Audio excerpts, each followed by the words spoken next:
Bismillahirrahmanirrahim. Assalamualaikum warahmatullahi wabarakatuh. Apa kabar anak-anakku semuanya? Alhamdulillah, subhanallah, masya Allah, tabarakallah. Bertemu lagi dengan Pak Rijal pada mata pelajaran SKI.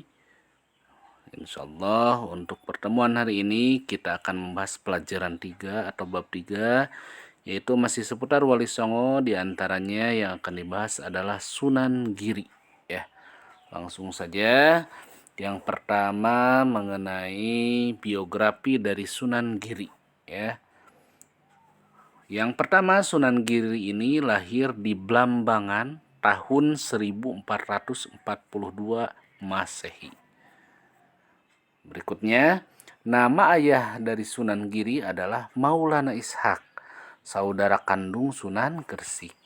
Berarti Sunan Giri ini adalah keponakan dari Sunan Gresik, ya. Karena ayah dari Sunan Giri yaitu Maulana Ishak adik kakak dengan Sunan Gresik atau Maulana Malik Ibrahim.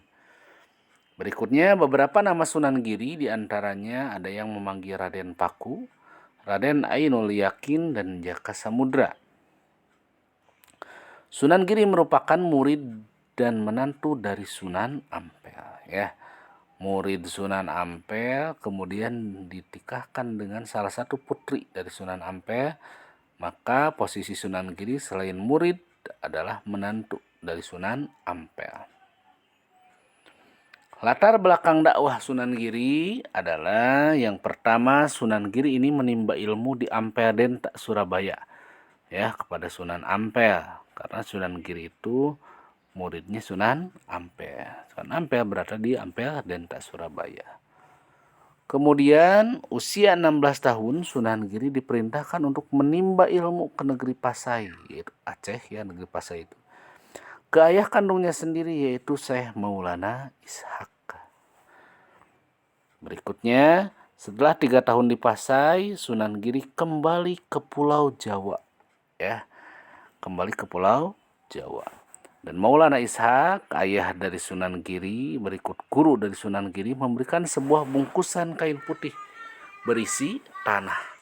Apa maksud dari tanah tersebut? Jadi Maulana Ishak atau ayah berikut guru Sunan Giri memerintahkan kepada Sunan Giri untuk mendirikan pesantren di Pulau Jawa, di mana nanti tanah yang akan didirikan pesantren itu harus mirip dengan tanah yang ada di bungkusan kain putih tersebut. Berikutnya, Sunan Giri mendirikan pesantren. Beliau mendirikan pesantren di desa Sidomukti, Gresik, di daerah Gresik, ya.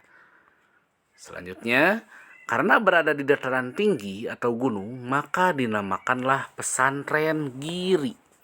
Nama pesantrennya pesantren Giri, terletak di dataran tinggi atau di gunung. Giri dalam bahasa Sangsekerta artinya adalah gunung, ya. Jadi Sunan Giri itu artinya gunung, bahasa Sangsekertanya. Murid Sunan Giri berdatangan dari segala penjuru seperti Maluku, Madura, Lombok, Makassar, Hitu, dan Ternate. Kemudian memerintah kerajaan Giri selama kurang lebih 20 tahun, yaitu dari 1487 sampai 1506 Masehi. Jasa-jasa Sunan Giri, yang pertama, metode dakwah yang digunakan oleh Sunan Giri yaitu melalui permainan dan lagu, ya. Melalui permainan dan lagu, beliau sangat aktif di bidang seni.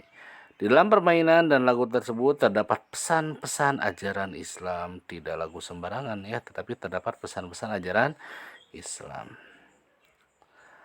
Di bidang kesenian, Sunan Giri juga berjasa besar karena beliau yang pertama kali menciptakan tembang atau pupuh, ya, Asmarandana dan Pucung.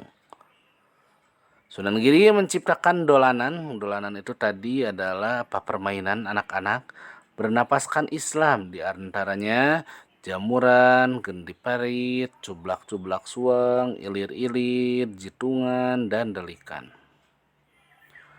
Apa saja sikap positif dalam pribadi dari Sunan Giri? Yang pertama, Sunan Giri merupakan santri yang tekun dan cerdas dalam menuntut ilmu. Yang kedua, pemimpin yang sangat mengayomi rakyatnya.